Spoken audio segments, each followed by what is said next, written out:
For those who don't know, who are here with us, and for anyone who's going to be listening afterwards, we are talking to Amanda Willow, who is a narrator who, now, tell me, how many books have you narrated so far? I just finished recording my 5th book. Your fifth. Yeah. And so I had a small feature in one, so I can't really count that one. So this is my 5th full-length book. And this has just been since last November-ish. December. Yeah. Wow. And so how many, do you have more books on the books, I guess I should say? Like, more to come? I do. I have a couple of things scheduled for the end of the year, a couple of things for next year, none of which I am allowed to talk about. Of course but not. I have a few things lined up, and I'm constantly auditioning. It's a weekly part of my routine now. So hopefully more to come soon. No, that's amazing though. You're already working into next year. That's awesome. Yeah, I'm really excited, and I have been so fortunate to get to work with so many incredible authors and publishers and co-narrators, and some of the stuff that I have up for next year is like next level. I'm like dream kind of stuff, so I am really excited. Nice. I love it. So what is so tell me a little bit about your background. So before I saw you in Baltimore, that's where I met you for the first time with the My Soul to Take tour. Before that, had you done any previous acting, any stage work, any little narration? Obviously your first book you said was December.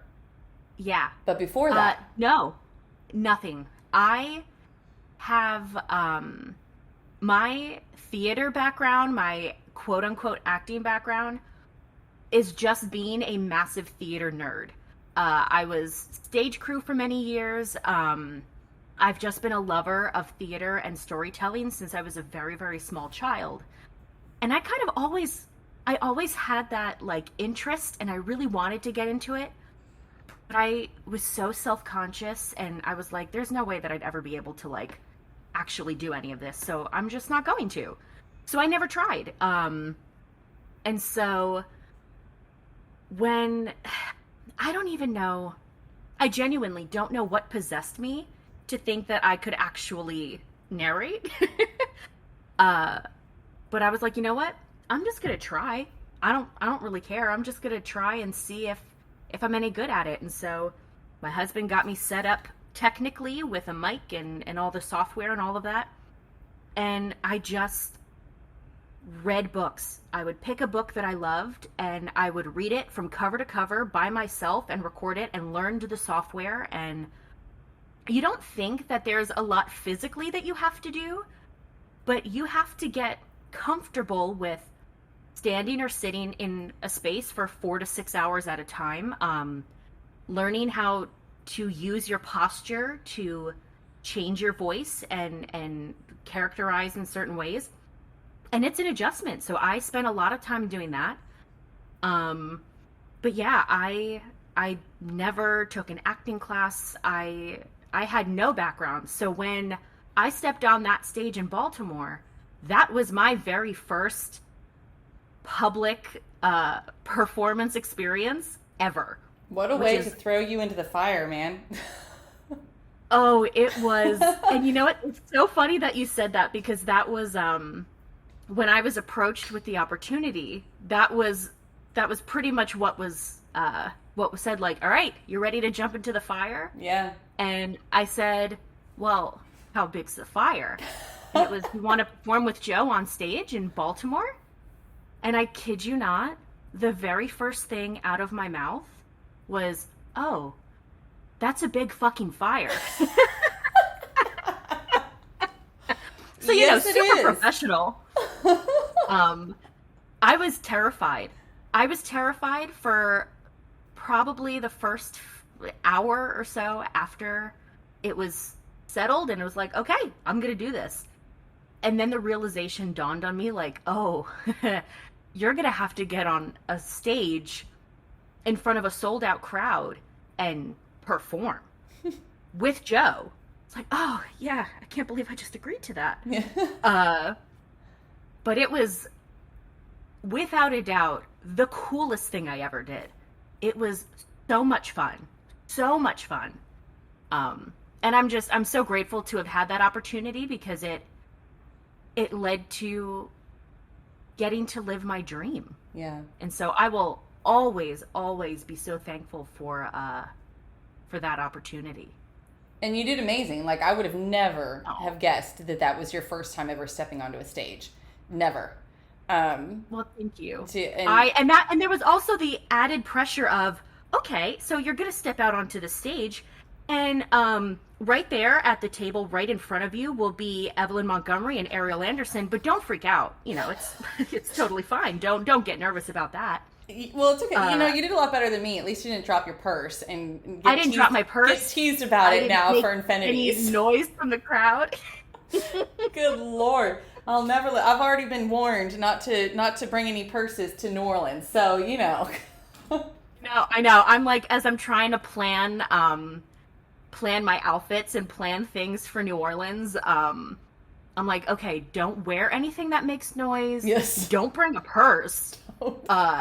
Don't hold a water glass. Anything that will make noise, let's just leave it home. Let's leave it alone.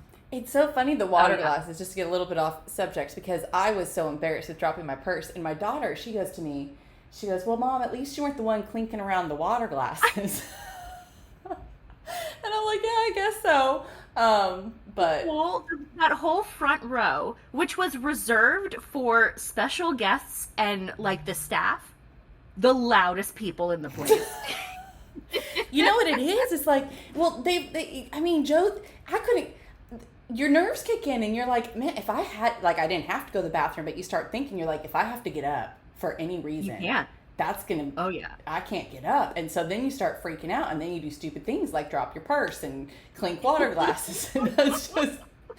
Yeah, but you know what? What a fun story to tell. It is. You know, it adds to it. It adds to the experience. And, you know, if I'm forever known as that person, that's badge I'll wear proudly. You know, it's fun. Right? Exactly. Right? You made a memory for many, many people. Many people. And that's very important. that Evelyn's a klutz, but it's okay. She gets too nervous under pressure. There's so much worse things that you could be known for, you know? Absolutely true. Absolutely true. So what is your favorite role that you've played so far, would you say? Oh, favorite role. You know, I've been very lucky that I've gotten to play a lot of diverse characters. Elsie and Jolly and Jaded will always be incredibly special to me, because that was my very first audiobook. That was Jolly and Jaded by DJ Krimmer. A wonderful, wonderful holiday novella. I got to do that with Joe, which was a dream of a first project.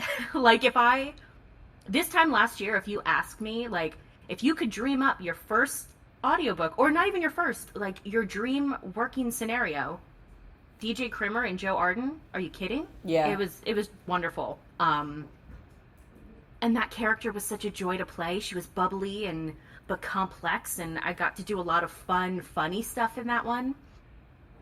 But I think, you know, I just had Shell Rose's Bones just came out a few weeks ago, and that was the second book I recorded, and it is quite different in content. It's a very, very dark mafia romance, and I played Athena, who is a character that is so complex, and she, you know, she's not your standard victim, or she's not your stereotype, like, oh, I've been captured, poor me, how am I going to get out of this? She's a Spitfire, and she loves to sass Luca back, and she had great strength about her and wonderful moments of vulnerability. So I'll probably have to say Athena. It's just like, it's a fantastic character. Shell wrote her beautifully, and I had so much fun getting to do that book. That's one that's on my to be listened to. I was in your live last night, not for the whole thing, but I was there for a little while, and I heard you talking about it, and it made me well, I was going to listen to it anyways, but what you said about playing the part and different things like that made me be like, okay, that's moving up on my list of things to be listened to. I love that. It is. It's a beautiful story, and And what I don't know if I don't remember if we touched on it last night, but one of my favorite things about that story was the banter, um, the relationship that the two main characters had. It was so complex in the way of, he's a psychopath, and her responses a lot of the times are, well, I'm just gonna be bratty to him, and let's see where that's gonna get me. And they just had great lines back and forth with each other. Yeah. It's a wonderful, wonderful book. Everyone loves a good banter, Yeah. Yeah. So what could you say is a role that you look forward to playing, or that maybe you don't have on the books yet to play, but something that, if you had your dream role, what would it be? I have been and will continue to be very, very vocal about the fact that I would love to do a sapphic romance. I I've done a lot of darker roles and a lot of like really stuff that is pretty emotional. I would love to do a rom-commy sapphic, like something really lighthearted. I can stretch my comedic muscles a little bit. That's like right now in my head, that is my dream opportunity. Okay. Well, hopefully this will reach the right author who's written that book, and you'll get the opportunity. I would love it. Love it. Sign me up any day. So what does your preparation process look like when you go into your booth and you're getting ready to record? How do you get yourself in the headspace and all that good stuff? Yeah, I always have my script prepped, and I make my recording schedule, so I already have an idea of what chapters and what kind of content I'm going to be recording each session.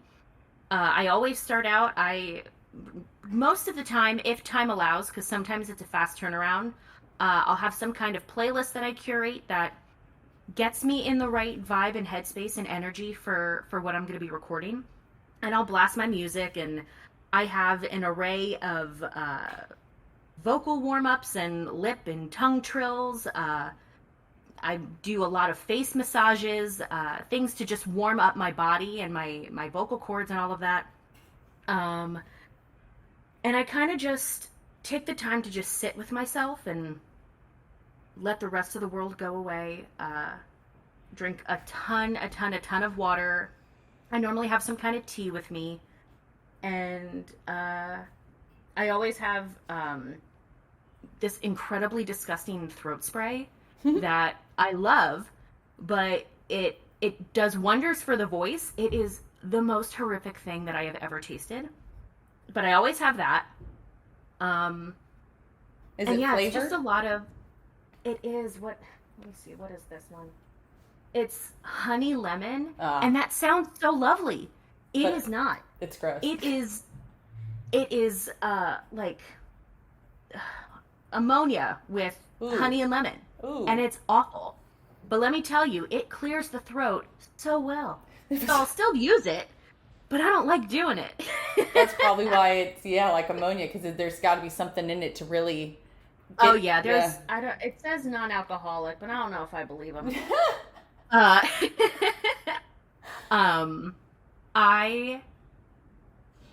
Music is definitely my number one thing. I don't know if it's something about my personality or whatever, but a song can change my headspace so quickly.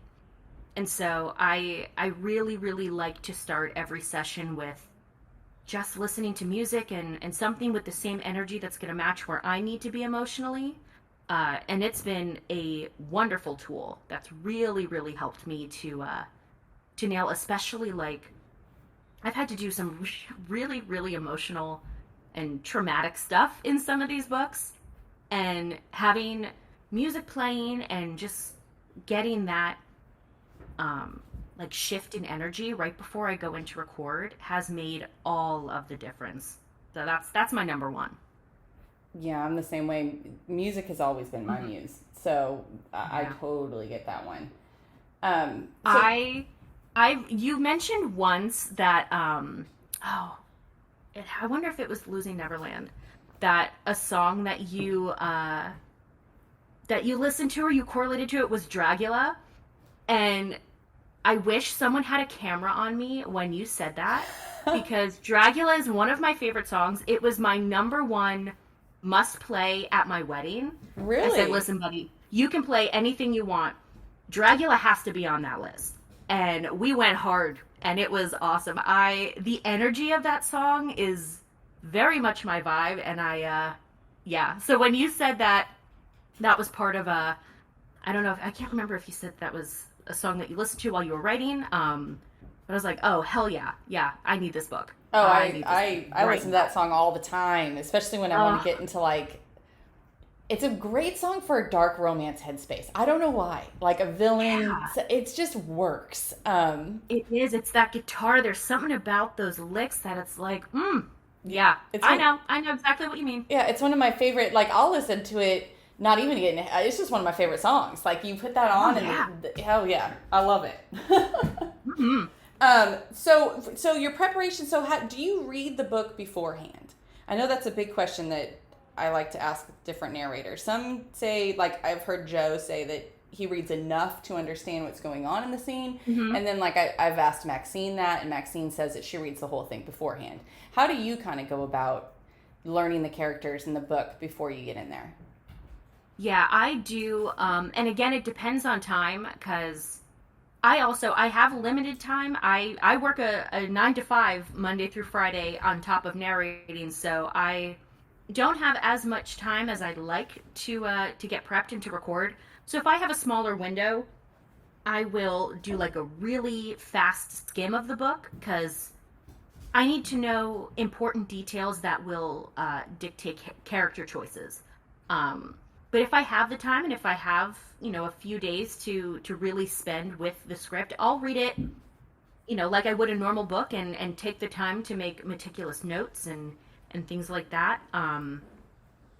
But most of the time, it's like a quick read where I get the gist of the story, but I like to keep it as fresh as possible, so that, like, my reactions and my emotional response to some of the scenes are more authentic. I can see that. That makes total sense. Yeah. So what about, like, pronunciations and all that kind of, I know some authors will give that beforehand. Like, have you ever run across lots of that yet, as far as pronunciations or the terminology or different things in the books that you've narrated so far where there's been an issue? So I did Ellie Sanders's Twisted Love duet. It's Downfall was book 1 and Uprising was book 2.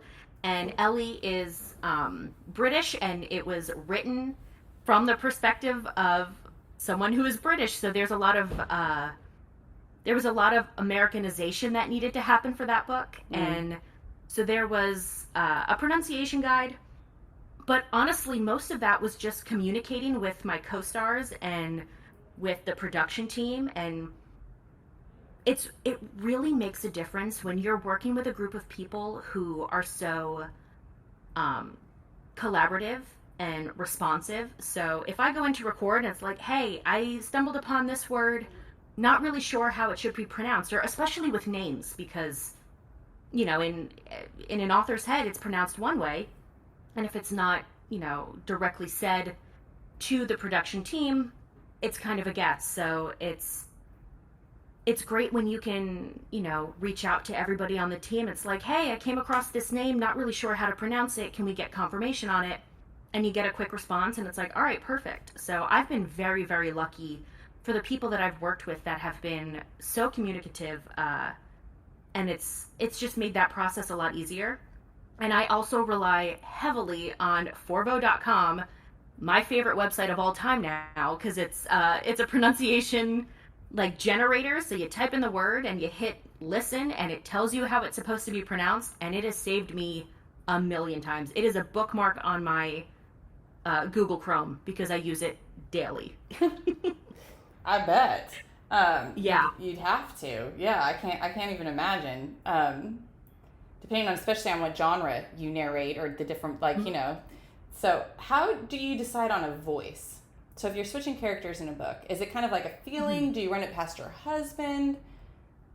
What do you think? I do actually run a lot of stuff past my husband. My husband is, it's actually quite annoying how talented he is in so many different areas. He is also a phenomenal, like, he does amazing voice acting, and it's like, could you just like not be good at something like once? But he can't, unfortunately. Uh, but he's super helpful with especially with like male voices because he's got a much lower register, and it's like, okay, so I'm just gonna listen to him talk for a little while and try to match what he does. Um, but mostly, the text is gonna give me all the info I need. So if a character is, you can just tell by personality, like, does it need to be a little bit slower, a little bit softer? Are they more cut and precise with their words, based off of the energy that they bring? So I really rely very, very heavily on what's provided already in the book to help me dictate that. And it hasn't steered me wrong yet. Well, that's good. So Yeah. have you had any where you've had to do? God, I'm sorry, it's late in the day. Accents. My brain. I I actually attempted for the very first time an accent in Bones. I went to record, and the very first line in the very first chapter that I had to record was a character with an Italian accent. Accents are not my strong suit. I'm currently in courses to learn and all those things, but it was very daunting, very daunting. And it was passable. I'm not going to sit here and say, oh, and I pulled off the greatest Italian accent in the world. That didn't happen. It was passable. But I did a lot of, TikTok has actually been one of my best tools when it comes to voices. Because it's like, okay, I need to do an Italian accent. Who's like a character from a movie or something that I can try to emulate? And I'll go into YouTube or go into TikTok and watch just a ton of videos and just mimic that. That's And that is smart. a huge help. Yeah, it's so helpful. I can do better when I can hear something over and over again and then try to mimic it, and it helped. It wasn't, like I said, it's not my strong suit. It's something that I am excited about practicing and learning and getting better at, but so far that's the only one that I've come across yet. What would you say would be an accent that you were the most fearful to have to narrate? I mean, Wonderful. I'd be afraid to narrate. I'm not good at accents either, so I'd be very intimidated because I'm sure I would do something that I would think would be British, and it would actually be a combination of Italian, British, German. So you know what I mean? Like no. Yeah. Especially if you had like people listening to it, like the fear of, oh, well, this is going to go out in the world, and people who actually. The thought of narrating and doing an accent, and then someone who has that accent comes back, it's like, oh, sorry, babe, you really didn't do that well. That's a real fear. um, Probably Australian.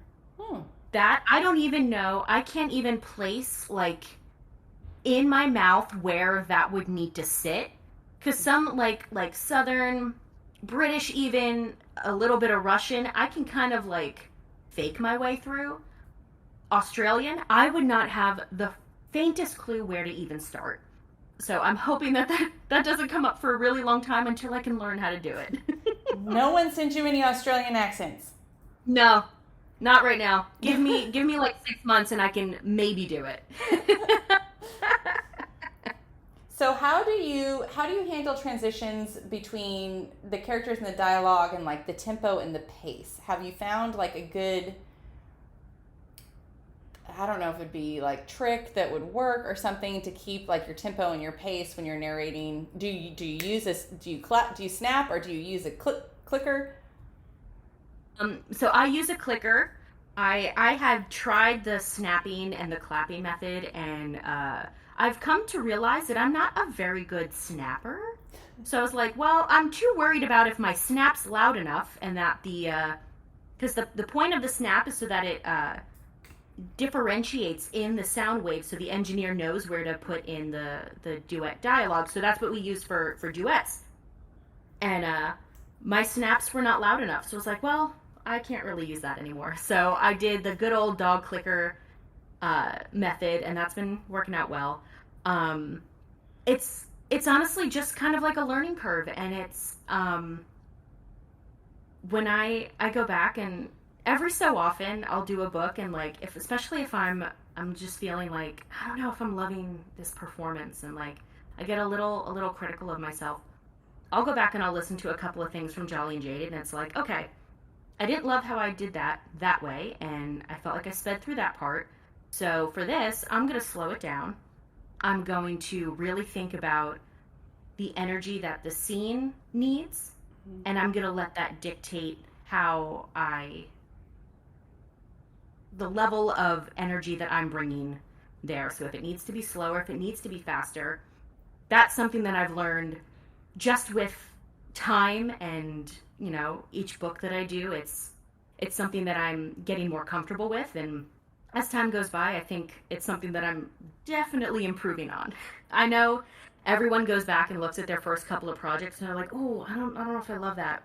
I'm very proud of the work that I've done, but for myself, I can hear the improvements already starting, and I'm like, okay, I think I'm doing pretty okay. Yeah. No, I totally understand it. It's hard for me to go back and even read or listen to the first books I wrote, because you just grow so much and it all changes. But when you're doing it, I mean, like I felt like I was killing it. I was like, hell yeah, this is a great book. And now I cringe. Like I'm like, ooh, yeah, no. Mm-hmm. And it's crazy. I'd have the same kind of issue because, like we said, I speak very loud, and you were saying the same thing, and I talk very fast. So tempo and pace would be, I would probably be perfect speaking very slowly, but to me I'd feel like, oh my god, I'm moving at a snail's pace. But for everyone else it'd probably be perfect, Yeah, and there's been plenty of moments where I was like, oh man, I think I dragged through that. And I go back and listen, it's like, oh no, you just sound normal. Like I have to remind myself, like, you talk a little fast, Amanda. You gotta calm it down a little bit. And so now I'm very cognizant of it. So when I go to record now, it's like, okay, I think I sound like the average human being. So this will be better. Yeah. Yeah, who was it? Someone who always tells me that they're convinced that they slow down Joe because he speaks very quickly too. And there's been a couple of people that are like, I'm just convinced that they slow him down when they get to editing. But I'm like, but when you hear him in the booth, I'm like, no, he slows himself down. He's really good at slowing down and getting that tempo and that pace. But he's kind of a fast talker just in his natural environment too. Yeah, and when he narrates a lot of the time, because he's another one who he performs with a lot of energy, and if the scene's high paced and there's a lot going on, he's gonna talk pretty fast, and I tend to do the same thing. So and sometimes it's warranted, but sometimes it's like, all right, you got to remember to. Not everybody wants to listen at somebody at 2 times speed. I mean, I do, but everyone's like. And there are a lot of people who do, yeah. Well, they go, how are you even, like someone asked me once, they're like, how are you even computing what's being said? I'm like, I don't know. Maybe because I speak so quickly myself that it just goes in and I hear it and I'm like, I'm fine. I don't know. I heard it. I took it all in somehow. I don't know.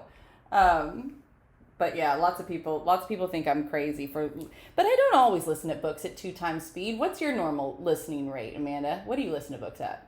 I am. It's funny. I just had this conversation. Yeah, Steph's in the chat. We just talked about this the other day. I am someone who listens at 1 or 1.2 max. And especially now, being on the other side of it, I have come to appreciate and look for the nuances in narration. So like I just recorded a scene the other day where it was like an emotional scene, and there was a moment where there was a pause that was necessary, and there was a break in the dialogue, and I think some of those things get lost when it's sped up. Yeah. So personally, I like having it at a more normal pace so that I can find those little moments. But I totally understand,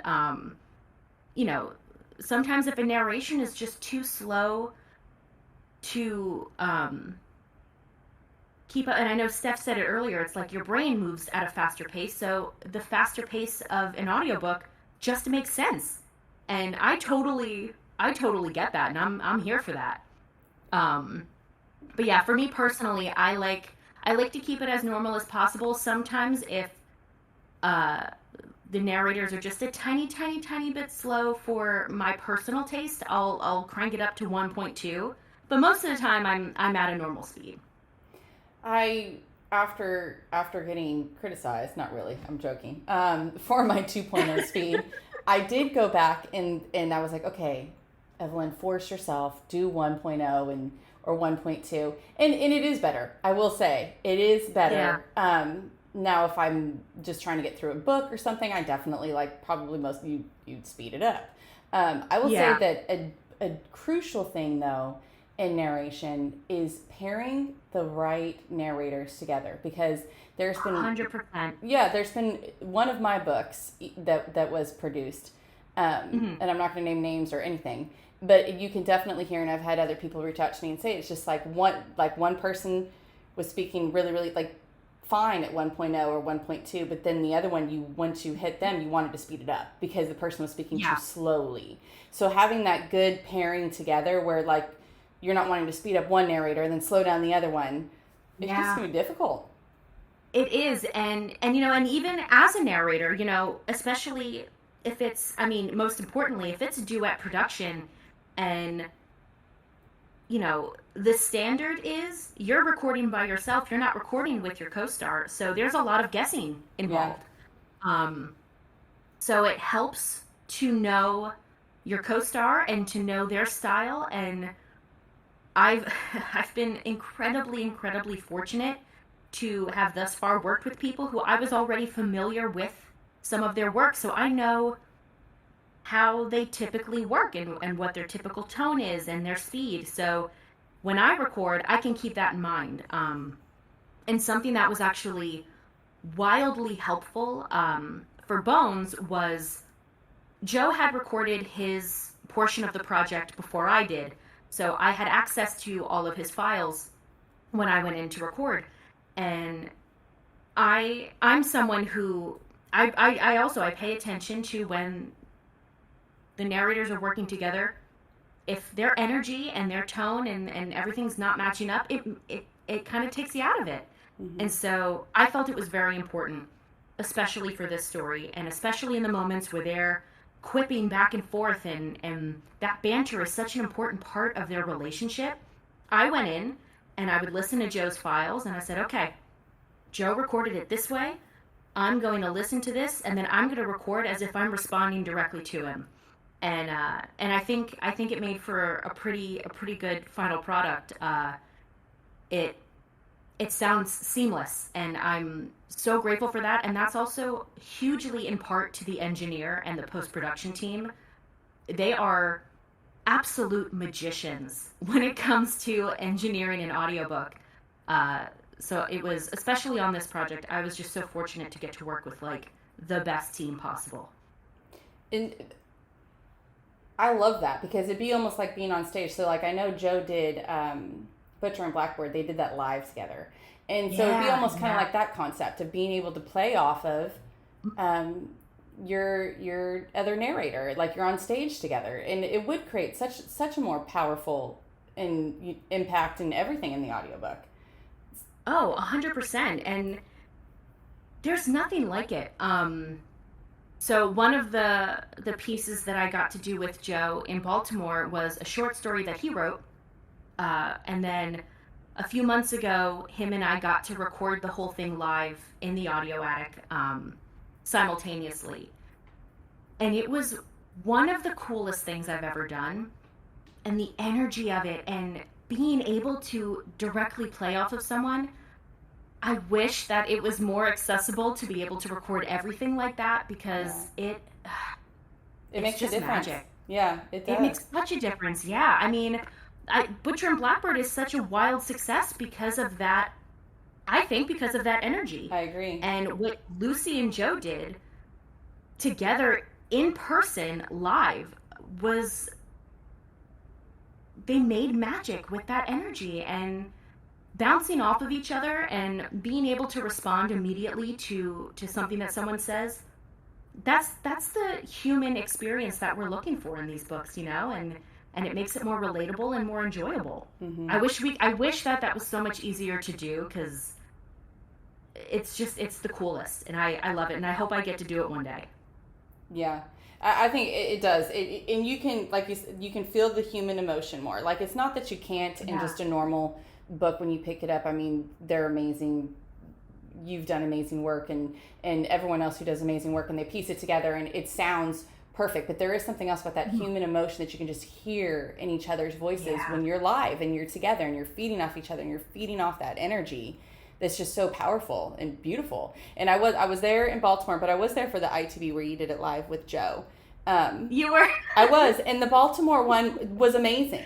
But the ITB, hearing you guys do it a second time, it far surpassed what you all did in Baltimore, and the feelings and the emotions, and it was magic. It was great. I loved it. And that's a very emotional piece that he wrote too. Like, that's a very it was tug on your heartstrings for sure. I remember when I got that script, and I had very limited time to learn it. I remember just my breath being taken away at the ending of it, and I was so struck, and I said to Kaylin, who helped me prep it, at 3:00 in the morning in a New York City hotel lobby. I said, "Oh, I don't know how I'm going to do this on stage. This is so emotional." And I think when I got up on that stage, I just kind of blacked out and just did it. And I'm very grateful for that. But when I got to do it again with Joe, I think it was February. This past February, we recorded it. And I had more time to really, really sit with the piece and kind of find that emotional footing, and then go and do it with Joe in more of a comfortable setting. I was in my booth, and I just felt physically more comfortable. Then on a stage in front of the hundreds of people, I don't understand why you would feel more comfortable. Why I wouldn't feel so comfortable. But you know what's so funny? I didn't feel nervous.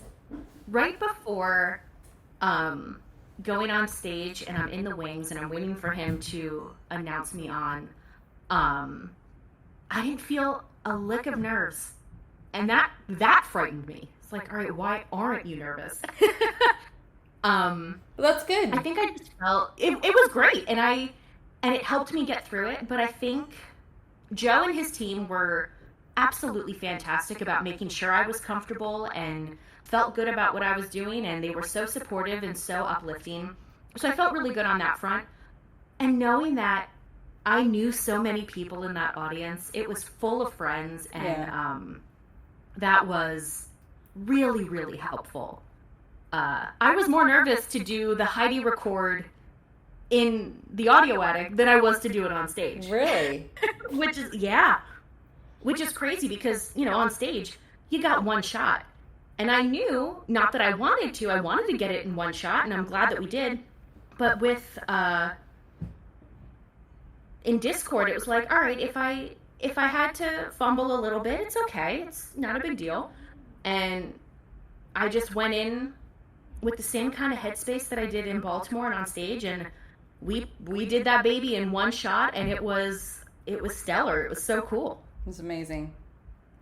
I like Steph in the chat. She says it wasn't hundreds. Okay, it wasn't hundreds. It was maybe 100. It was a little over 100. To me, I would have felt like it was hundreds. Like, it felt like a lot. So from that, I wasn't prepared for that vantage point either. So when we were there earlier in the day to do our sound check and all of that, I'm standing on that stage, and I'm looking out at all of the tables and all the seats, and it might have been Joe, I can't remember who it was, but someone was like, yeah, they're all going to be filled. Great, thank you. Thank you so much for that reminder. I really needed that right now. Could you see the audience, or were you kind of blinded by the lights on stage? I saw you guys. I saw you right in front of me, and I could see, which was so, it was like the whole thing still feels like a fever dream, but I do remember once I got a little bit more comfortable and I was able to start looking around as I was performing, and I saw you and Ariel, and I'm like, this is the weirdest shit that's ever happened in my life. Those are two authors that I love sitting right there, and I'm up here. I don't know what's happening, but okay. You're like having an out of body experience at that point, like, you know. Yeah. The whole thing. There was a moment that I remember, and I don't remember, to be totally, completely honest with you, I don't remember much of me being on stage. I think I genuinely did black out for a while. But there was a moment, I think it was during Heidi, where I'm standing there. It was at the end when I was no longer needed to speak, but I was still on stage.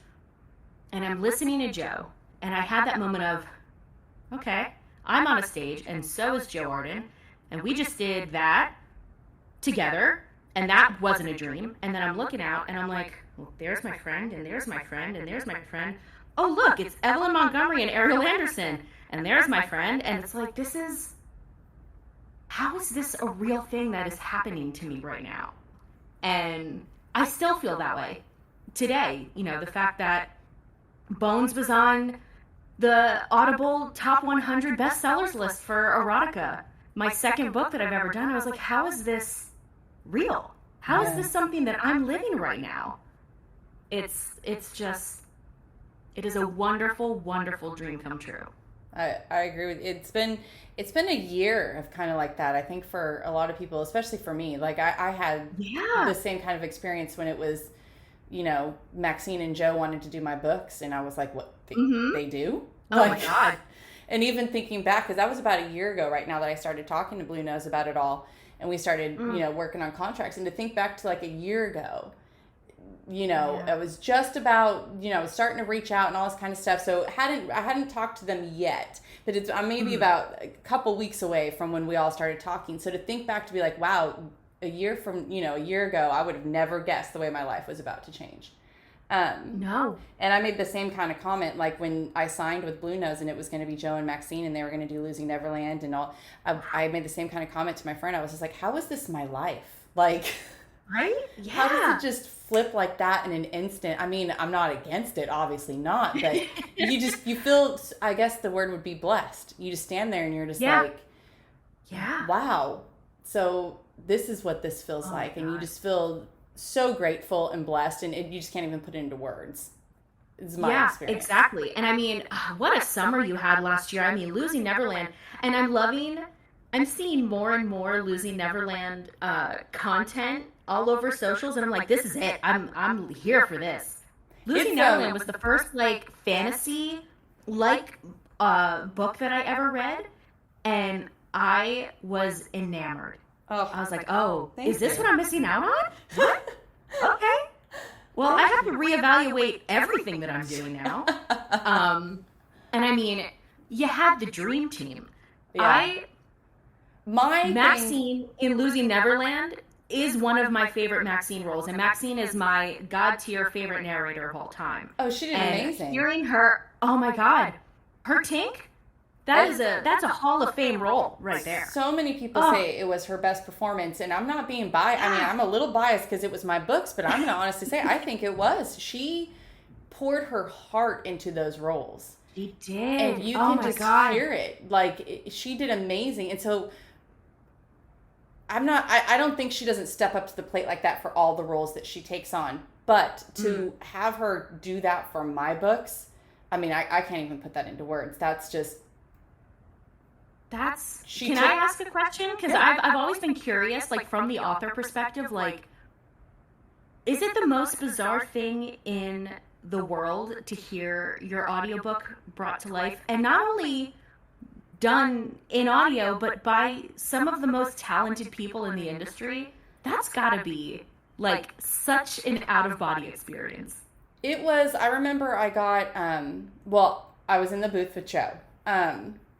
And so, and that was my first kind of hearing it come to life and all this kind of stuff. And it was incredible. Couldn't put into words. But when I got my ALC so that I could listen to it, I hadn't really heard Maxine yet. And to just take me back to when I first started writing that book and starting with the first chapter and the dedication and going into it and having Maxine open up that book and then having Hook come in with Joe, I had to like literally pause it several times and be like, I can't put it into words. Like it was, how is this happening? How did this come to life this way with these people? Because I tried getting it into audio because I wrote it, about 3 years ago? And I tried at that time to get it into audio, and then it just sort of fell flat. And then the book just kind of sat there for about 2 years, and I didn't do much with it. I mean, I still promoted it, and it was always kind of my bestseller, but I didn't push it, and I didn't really know if I was going to go back and write a book 2 or something. And so when I decided to go back and write Saving Tink, and then it came into fruition with Blue Nose, and it was, I can't put it into words. I can say that I immediately jumped into Maxine's DMs, and I was like halfway through chapter 1, and I was like, Maxine, this is freaking incredible. Like, I was like, I have not been able to thank you or talk to you or say how good you know, like I've talked to Joe obviously in the booth, and thanked him, but I was like, I have not been able to thank you yet. And I went on this big long rant in her DMs of thank you so much for bringing this to life, and no one else could have been Wendy, you know, all the things, because I was so touched. And I immediately, like, how is this my life? How did this happen? And like you said, you have the dream team on it. And so my biggest thing has always been, I don't want to disappoint them. It wasn't necessarily, you know, because I know that I have the dream team on it and it's Joe and it's Maxine. I don't want, you know, bad reviews coming out about them or because they took on this project or, you know, different things like that. Like that would break my heart, because you come into a different space. Before then it was only just me and it was my book. Now we're bringing in these other people and these other players. But so far it's been great. And I mean, it's blowing up a lot more. Like, I posted a TikTok that went freaking almost viral about a week ago. And it's just been freaking going ever since. And I'm like, hey, let's keep this up. This is amazing. It's been enough to make me second guess my next book. Clips? Oh my God. They're good. Those Hook lines. Hook has the best lines in that book. You wrote them so well, and it's almost like that's a Joe role, you know. There's very few people who can take a role and really, really, really breathe life into it in a fantastical way. And that it was just so iconic, and I'm loving it. I'm loving seeing all the clips pop up again, because it's like, oh, remember last summer when we were all freaking out over it then, and now we get to do it again? It's so fun. It's really tough, because it's not really tough, but I wanted to write something else next. Like, I just released my other book, and I was like, I'm going to write the second book in that series. And now seeing it gain all this momentum in this life, my biggest question to myself right now is, okay, you know what, Evelyn, you should probably just write another book in the escapism series next and just put this other thing on hold, because it's like, you'd be stupid to not stay with this momentum, you know what I mean? And there is another book, and I know what it is, and it's another part that only Joe could play, going into Morgan's story, and it's not with Hades. Like, everyone thinks it's going to be Hades, but it's not, and I'm not going to say what it is. But Hades is going to be a player who teaches her black magic and all this kind of stuff. But the love interest is not Hades or who Morgan's going to end up with. And it's a definitely Dr. Jekyll, Mr. Hyde type role that only Joe could do. And I'm like, you know, you should probably just stay here and do this. I mean, I think there are plenty of people who would 100% be behind you on that. You should totally do that. But yeah, Steph just said it in the chat too. Like, you can't force something. No. So like, if something's not speaking to you right now, that's not where your energy needs to be. I know. And so you gotta follow your gut and follow your heart and where the voices are leading you to. And I know. I don't know. That sounds like a good spot. Well, I've been watching it lately, and I'm like, dang, this last week, I'm like, this momentum's really climbing. And I'm like, the one downfall that I've always had as an author is I almost have like ADD. I jump around. I'm like, oh, I wrote that. Well, now I'm going to go write this, and then I'm going to write a rom-com, and then I'm going to, and it's like, to really be successful as an author, you should take Kate Stewart in the Ravenhood series. She sat with, I mean, that girl is still just, it's all the Ravenhood. But that's how you build your following, and that's how you build, you know, people who stick around for the series and everything. So when you have ADD like me, which I don't really, but I feel like I do when it comes to writing, and you bounce around between projects, you never get to really gain that momentum and those readers that stick with you forever. And so that's why it's like you can't force it, but sometimes you kind of need to force yourself to just sit in a spot. And that's been my biggest dilemma so far. But enough about me. Well, I'm going to hit you. I like to hit people at the end with some rapid fire questions. So I'm going to rapid fire you. We're going to get to know you a little bit better. And I'm going to ask you a series of questions, and you just have to tell me one or the other. All right, perfect. Perfect. So we're going to start off with coffee or tea? Coffee, all day, every day. And the chat can sound off with theirs too. We have people in here all the time that go ahead and put theirs in the chat. So if you guys coffee or tea for you guys, you know, whatever you want to do. Yep. So hot dogs or hamburgers? Ooh, that one's a funny because I don't really eat red meat. But on a Sunday after a very long and stressful shopping experience at Costco, hot dog. Specifically a Costco hot dog. So and if you don't know, you need to know. Do you prefer the mountains or the beach? Oh, the beach. All day. I live at the beach, and it is my favorite place in the entire world. Where do you live again? I live right on the Jersey Shore. Not to be too specific. I mean, we don't need people coming to the door, but you want my no, I live on the Jersey Shore in a lovely little beach town, and it's wonderful and it's perfect. And I spend most of my time year round on the beach, and it's my happy place. Love it. We have family that are in Jersey. They're distant family, and we've never kind of gone. They've come, you know, for big family gatherings and everything, and they've talked about it. And we've never gone back and visited them, but we've always heard great things about it there, and I've always wanted to. So. Oh yeah, you know to hit me up if you need recommendations. I'll tell you the good spots to go for sure. Well, I'd also hit you up and be like, Amanda, let's go grab coffee or a drink. Also like, come see me. Yes, 100%. So do you prefer summer or winter? Summer. So right now, are you guys having a heat wave over there? Because we sure are in Kentucky. Yeah, so you know what? I should rephrase. Before I started narrating, summer. Now that I have to turn off all of my AC while I'm recording, winter. That's been the hardest part, and my husband is a trooper because I have to turn off the AC for the whole apartment because my laundry room is right next to our boiler room, so it's super loud if the AC's on. So we are currently in a heat wave, and it is currently about 79 degrees in my apartment. So that's not super fun, and I don't love the heat, but I love swimming. I'm a very stereotypical Cancer where I'm the happiest in water. Yeah. So I love being in the pool. I love being in the ocean. So I love summer for that. But for like my mental stability and happiness, probably winter because I can be nice and cool.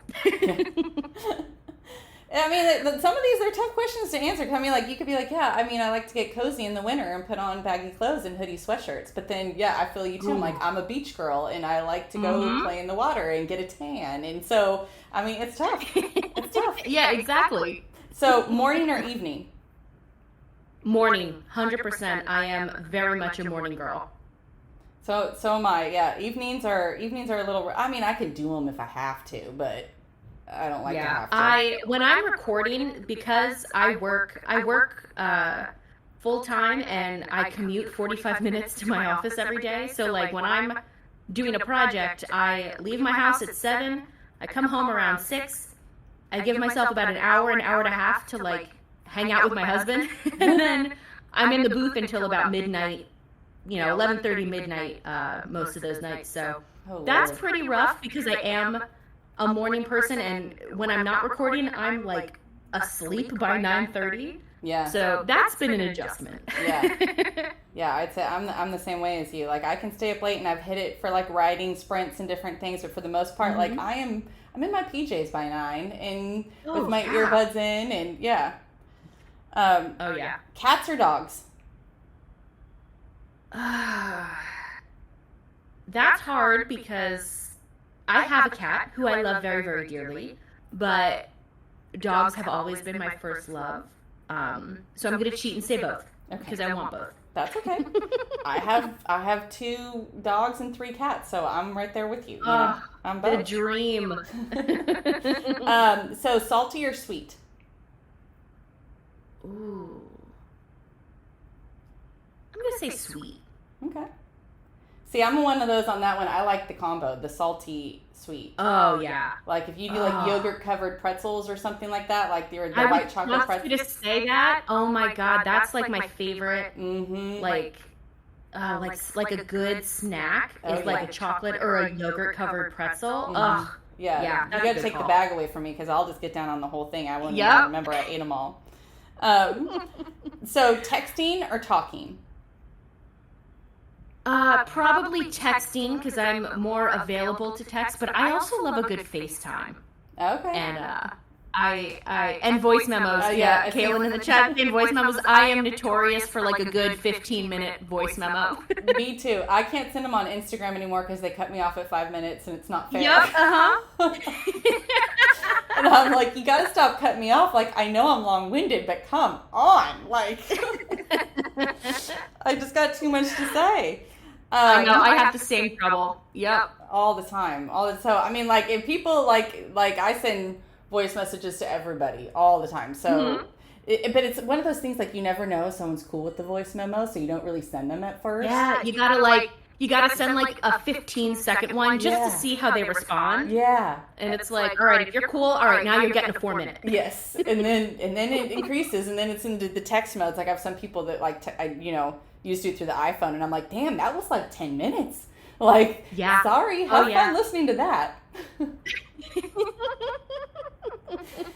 So are you vanilla or chocolate? Chocolate, for sure. Do you like dark chocolate or milk chocolate? Ooh, I love dark chocolate. There is a local creamery near where I live that just came out with a dark chocolate ice cream. Oh my God, it is probably the best thing that I've ever had in my life. It is phenomenal. I'm a big white chocolate. I'm sorry, I forgot. There is white chocolate too. So, but I'm with you on the dark chocolate.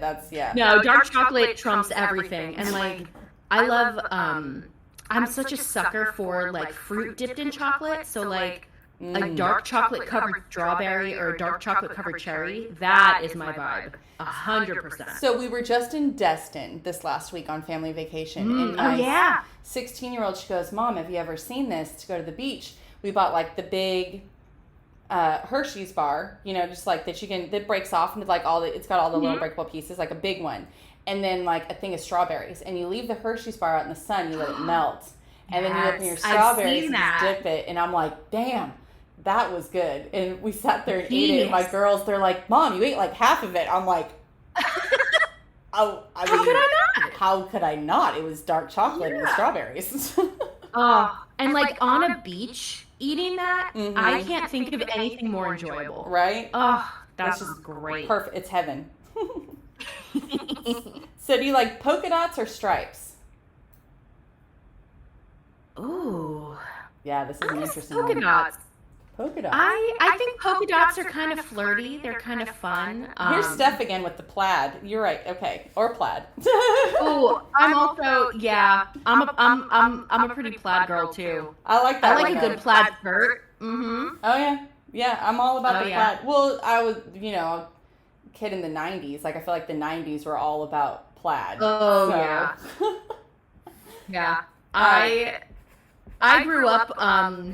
I was born in early 90s, and so my fashion really came in like the early 2000s, and I've seen pictures recently, and I was wearing like the hot pink and baby blue Bermuda plaid Bermuda shorts way too often.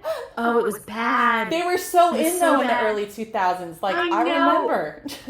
And everyone wore like a bright colored tank top underneath a t-shirt. Yes. And with 3 tank tops. Yes. Steph's got it. Yep. Yeah, it was not a cute look. It was not cute. I don't know what we were all thinking in the early 2000s, but we thought we were cute. So I really felt myself from like third grade till I got to high school.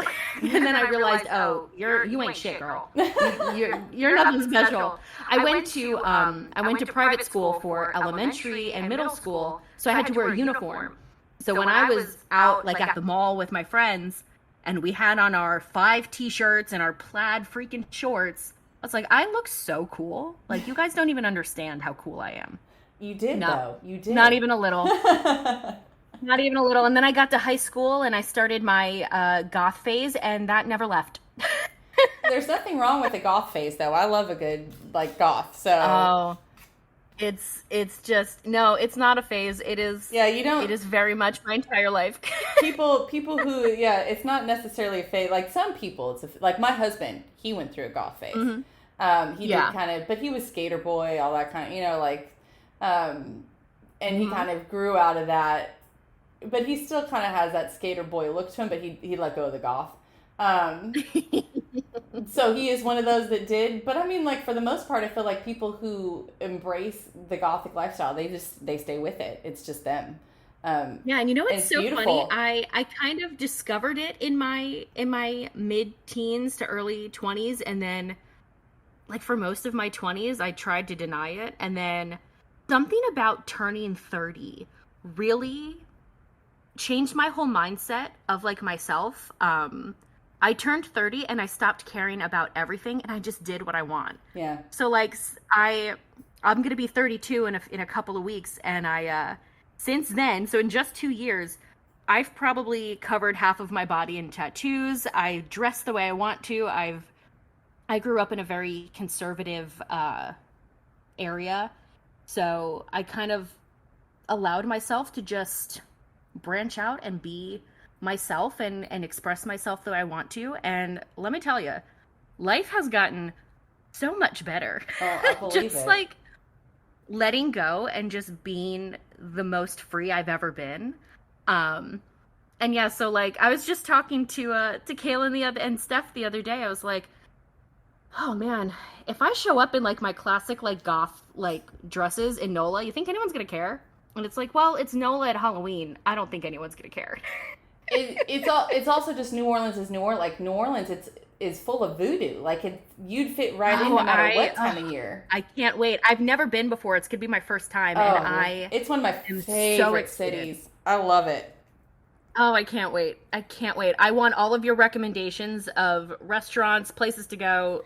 Please and thank you. Well, the thing about New Orleans is there is not a bad place to go to eat. Everywhere you go is amazing food, and I mean, like, everywhere you go, and you're like, to me, I'm like, I would literally weigh 1,000 pounds if I lived in this city. Like, I would just eat, and because I love Creole and I love Cajun. It's some of my favorite foods, and so there's not a bad place. Especially, we're all going to be in the French Quarter, and there's so many restaurants and so many shops, and it's literally one of my favorite cities ever. I wish I could be down there for Halloween. I promised my kids this year, I was like, I'm not leaving on Halloween again. So I'm going to stick back for Halloween and just fly out early on the 1st. But awesome. I wish I could be there for the whole weekend, because it's going to be magical and amazing. And it's New Orleans. I love that city.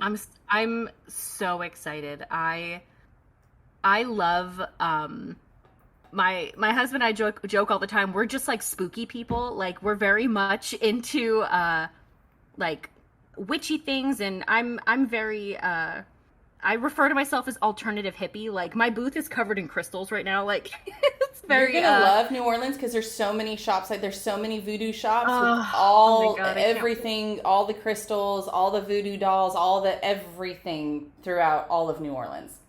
Oh my god. Yeah, so bring a lot of money, because you'll probably be like, you'll be like, ooh, I want this, and I want this, and I want this. And I know. I gotta start saving now. It's like, shit, I still gotta buy my flights.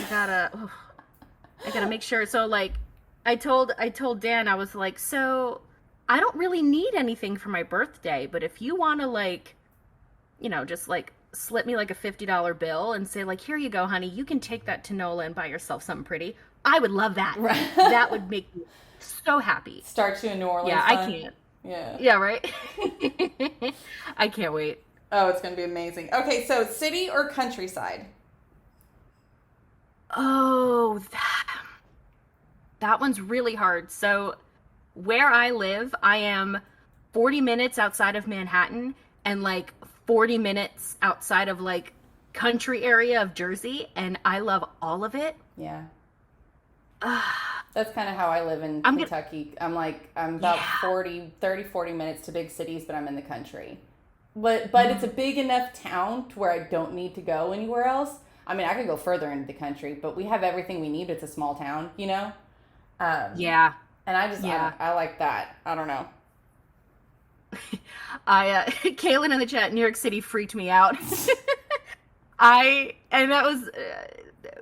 Navigating New York with a Texan was probably the most hilarious thing I've ever done in my life. I'm going to say city because I grew up going into New York all the time. I'm a huge, huge, huge Broadway fan. And from the time I was 10 years old, I'd be in every few months going to see a Broadway show. So I'll say city just because that's a huge part of my heart. See, I would love that. I need to come visit you then, and then we'll go into New York together and see a show or something. Oh my God. Yeah, I'll take you to my favorite spots. Yes. Absolutely. See, like I could do that. I liked New York. I will tell you, it freaked my daughter out. Like we got to Baltimore and she's like, "Oh my God, Mom, I can breathe." I'm like, "Oh, okay." Oh yeah." But I mean, it's intimidating, and especially if it's not something you're used to. Everything's fast paced. There are distractions everywhere you go, and it's so easy to get swept up into something. So I totally get it. And I'm from California, you know, so I'm used to San Francisco and LA, and and I love Chicago, like because we're only about 5 hours to Chicago, so we drive up there all the time. But I can say New York is a different devil. Like it is different. Yeah, it's pretty wild, and there's a lot of, and it's just so big, and the difference in the areas. So like your experience uptown and your experience in Brooklyn, very, very different. Yeah. It's just it's a beast, but I love it. There's just something about the fast pace and the rich culture of it that really, really speaks to my soul. I love it. I was talking to Maxine when we did that signing in February, and we were talking about New York, and I told her, I was like, I need to go back, but I need to go with someone who knows New York. And go experience it, you know, where it's like I have the time, because we were all there and it was very quick in, kind of in out. And so to have the time where you can just go and explore and enjoy for a couple days. Oh, absolutely. Would make all the difference. When you want to make that trip, you call me, girl. I will. I'll meet you there in a second. I will. Oh, yeah. So would you rather stay in or go out? Most of the time, stay in. I'm very much an introvert. I can be a homebody. But I do love a good night out on the city, a night out on the town. I'm very lucky to live in an area where there's a lot of great like nightlife, and there's a lot of great restaurants and bars and a lot of fun things to do. But my social battery runs pretty low very quickly, so I'm gonna say stay in for the most part. Okay. So do you want at a birthday party ice cream or cake? Ooh, cheesecake. Okay. All right. I've never been to a birthday party where they had cheesecake, but hey, you know, first for everything. I do like a good piece of cheesecake. If it's your birthday, you get to make the rules. Right? You can have cheesecake if you want. So would you rather have time travel or teleport? Oh, teleport, because I want to be able to see the world. And I would be fearful that if I time traveled, I would screw something up and destroy everything. So teleport. Would you rather have a pet dragon or a pet unicorn? Ooh, a dragon. A dragon. Would you rather have a rewind button or a pause button?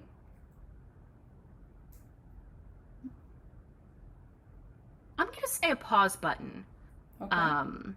So that I can, because there are definitely moments in life where I wish I had the time to savor them more. So that would come in handy for sure. That's a good one. I like that. So would you rather be invisible or fly? Ooh, invisible. I'm very nosy. I would love... I'd love to go snooping. I really would.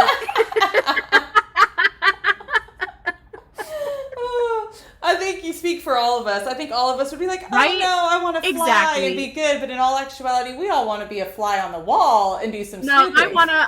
I want to get into some shady shit, and I want to see what people got going on. What they talk about when the mics are off, you know? Like yeah, exactly. Oh yeah. So do you like comedy or drama? Ooh. I'm gonna say comedy. I love to laugh. I feel so good when I laugh, and I love especially a good rom-com. I'm a big fan. It's hard to not love a rom-com, that's for sure. Especially with banter. Good banter. I am a sucker for good banter. If there's some sarcasm, some like heavy flirt, like I love a good enemies to lovers with like some rom-com in there. That's my favorite. I have a rom-com I need to bring to audio. Oh yeah? And as we've been sitting here talking, like I'm like, I've been listening to your voice. I'm like, you could totally play her. It's a book called all ears. It's a book called Peaches. And I actually gave it to Blue Nose at one point, and then we kind of backed off on doing the audio. But maybe I'll go into looking at that again. I've only ever written one rom-com, and it's exactly like you just described. It's like an enemies to lovers, banter.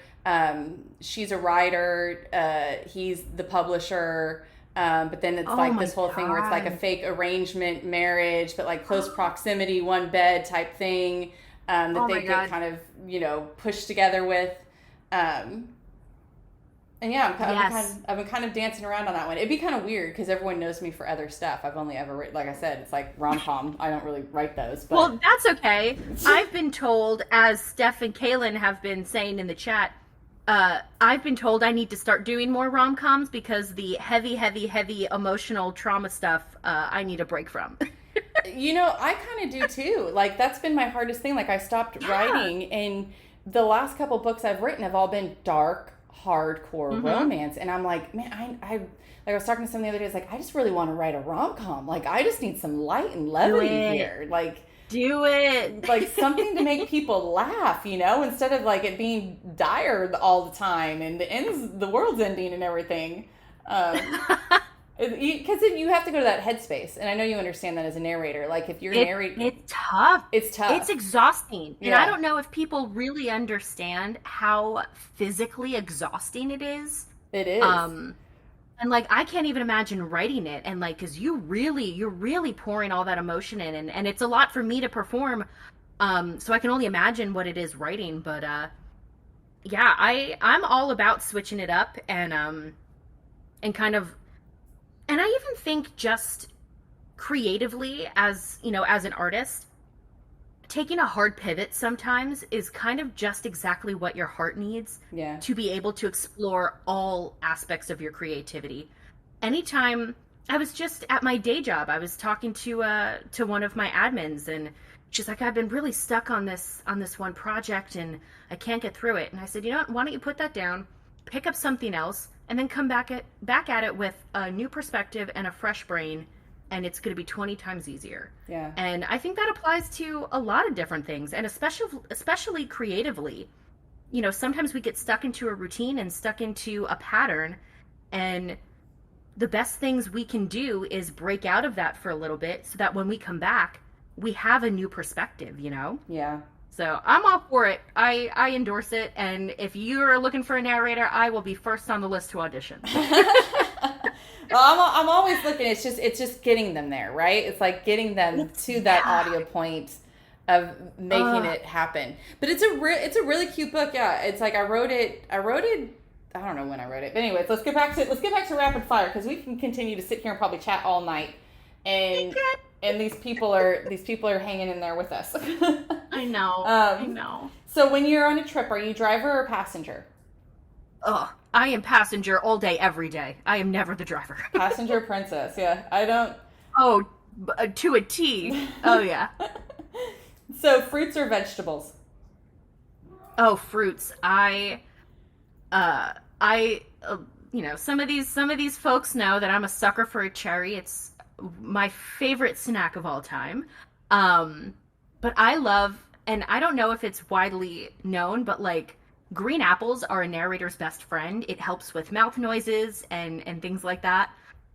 So I have some kind of fruit in my vicinity quite often. I didn't know that about green apples. That's interesting. Oh my God, it's the pectin in it. It's like a miracle drug that like completely gets it, not completely, but it kind of gets rid of all those weird sounds that your mouth can make. And because our mics are so sensitive, it's really, really important to have that. So yeah, specifically green apples. So before I get into the booth every day, I have a bowl of green apples that I bring in with me, and it is a lifesaver. I love that. Because lots of people don't eat green apples, and personally, I really like them. I just bought some at the grocery store. But I mean, lots of people, ooh, green apple. I like them though; they're good. Oh no, I love it. Green apples and peanut butter is also like the best snack you can have. Yeah. Oh, so good. So, do you carry cash or you more carry cards? Oh, cards. Yeah. I'm horrible about keeping cash on me. I need to get better at it. Yeah, I typically, if I need cash, I go to my husband. I'm like, you got cash? Yep. Yep. So, are you Coke or Pepsi? Oh, Coke. Pepsi's not real. Pepsi shouldn't exist. I'm so sorry to Pepsi lovers, but it is not real. So, are you more tattoo or piercings? Oh, tattoo. 100%. I have probably close to 25 tattoos as of this moment, hoping to have more soon. And this has just been since the last 2 years? No. I've been getting tattooed since I was 19, but okay. I've started to expand. I have both of my forearms covered now. That's been the last couple of years, and I have an entire thigh piece that I really love. That is my one. I don't spend money frivolously on myself, really, ever, except on tattoos. I will drop a dumb amount of money if it means I get some pretty new art on me. So that's my vice. That's like my favorite thing in the world. Slutty thigh tattoo. It's highly recommend to everyone. It's definitely addicting. I know. I just got some new ink in Florida too, so I get it. Yeah, it is addicting. And someone told me that. I was told that before I got my first tattoo, and they're like, "Oh, once you get one, you're gonna want a bunch." And at that time, I'm like, "Oh, not really." And I very quickly learned how absolutely addicting it is. And now but I was always someone in the beginning who was like, well, I need my tattoos to all have some kind of meaning. And now, that's not really the case anymore. I got a cherry tattoo on my upper thigh area. We'll leave it at that. For fun. And my husband and I went for date night one night, and he got plastic vampire teeth tattooed on his arm. It's like, yeah, why not? It's fun. Yeah, just like the most random things. So yeah, I'm a big tattoo fan. Tattoos. I know we've all been talking about. There's been people who've been talking about getting tattoos in NOLA. Oh yeah. And I'm like, I've been telling everyone, like, I'm down. Like, let's do it. I'm so for it. But I'm gonna go by your recommendation of a shop, because now I don't know if you remember this, because it was 3:00 in the morning in Baltimore in your hotel room. Do you remember the group of us who walked back to your room? I do. Oh my God. And your poor daughter who just had to deal with it. Yep. And we were chatting, and we said, oh yeah, Kayla and I just went and got tattoos in New York, and you and Ava had just gotten tattoos in New York. And you're like, yeah, we only paid like $60 or whatever. And Kaylin and I look at each other, and we look at the 7 letters that we got that we paid $200 each for in this seedy basement tattoo shop in Midtown.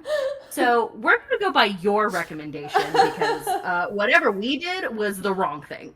Oh, I just go by the shop that has the best reviews. Like, I just find the shop with the best reviews that's closest to me, and then go and look at I don't know. That's how I did just now in Florida too, and it ended up working out, thank God. But well, you've got the luck, because I don't know what I did. I told Kaylin, I was like, you know what? I'll find the shop. Don't worry, I'll do it. It's my town. It's it was awful. It was absolutely awful. yeah, I don't know what we Googled, but it wasn't Best Shop. That's for damn sure. Oh Lord. Oh well, yeah, I'm down. I've told everyone. I'm like, well, let's go. I was like, I'll do something. I'll do something small. If everyone can think of something small, like I'll totally go do it. Oh, that would be so fun. Let's do it. Let's do it. It'll be super fun and commemorative. It'll be memory, and that's what life is all about. Is making those memories with the people that surround you, and that and just it'd be freaking fun. I love that. I love that. So pirates or ninjas? Ooh, pirates. There's something really sexy about a pirate. I don't know, because they're so dirty and they're so crass, and that really speaks to my soul. I haven't had too many people say ninjas. I used to do this list when I interviewed doctors when I was doing marketing at a hospital nearby. And I think in the whole time that I've gone ahead and asked this whole rapid fire to people, I've maybe had 1 or 2 ninjas, but everyone always says pirates. Everyone. I feel like pirates just have more personality, and I don't know if that's, stereotypical, but I guess they kind of do. Like, you think of a ninja, and you think of just someone standing there silent, like Karate Kid or something. I don't know. I don't want that. I need someone with some livelihood, Yeah. But then also, you think of pirates.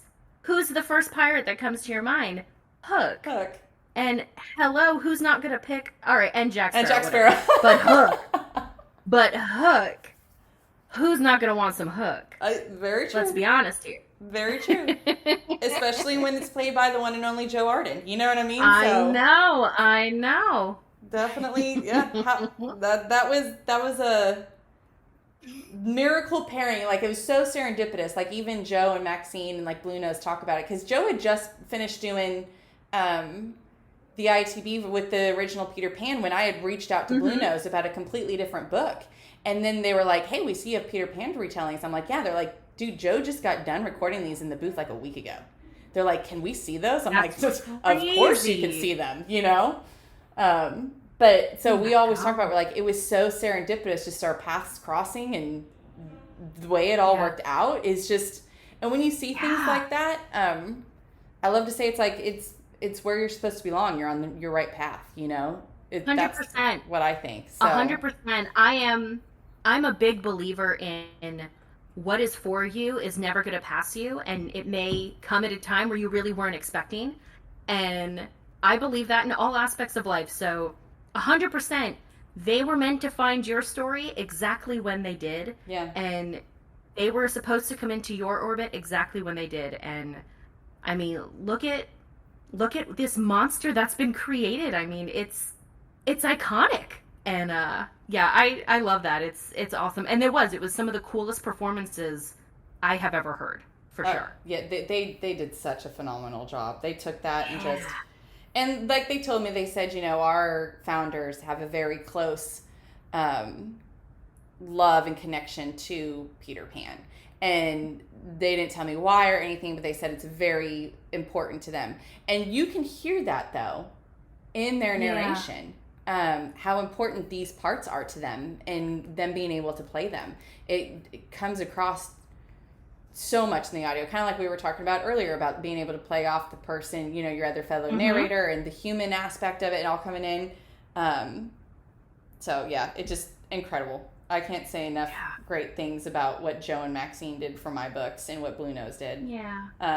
Yeah, absolutely. So I got 2 more questions for you. In a game of truth or dare, are you the truth or the dare?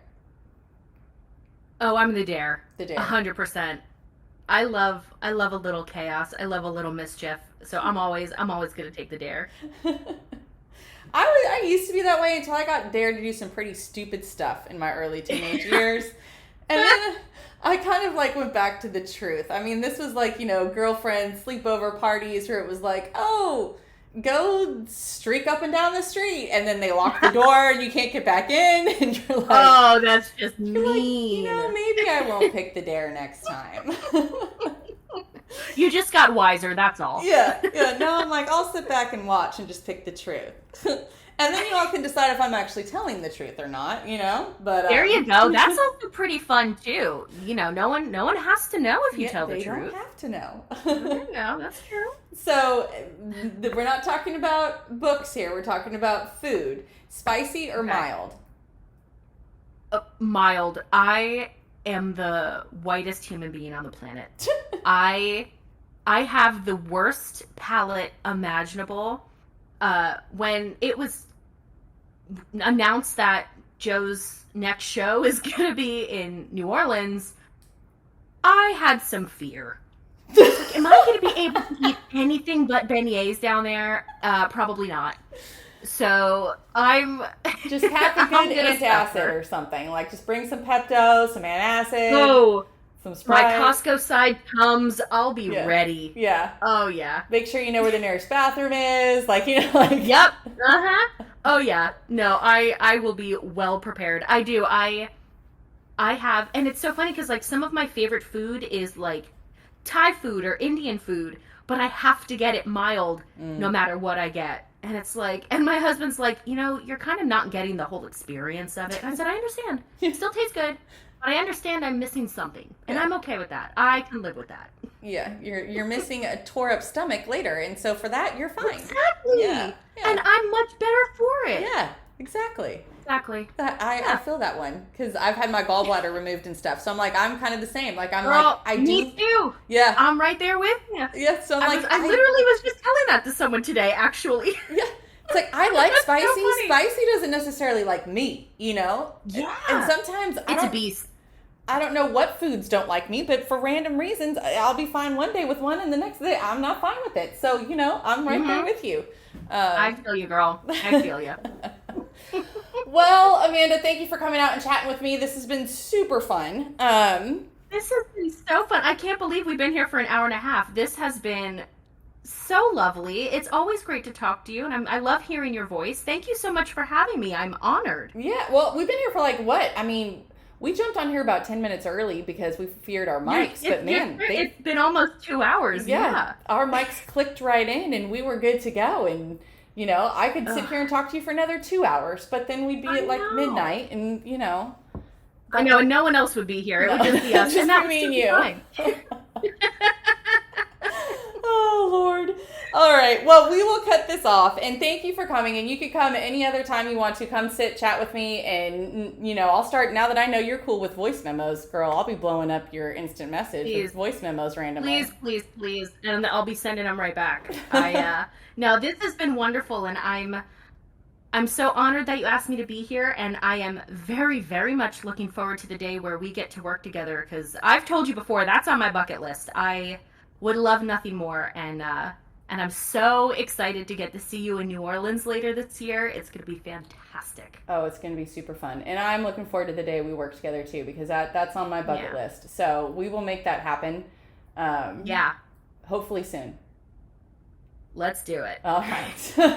Well, thank you, everyone, and thank you, Amanda, and everyone have a lovely evening. Thanks so much. Thanks for having me. Thanks for coming to hang out, guys. Appreciate you guys. All right. Bye. All right.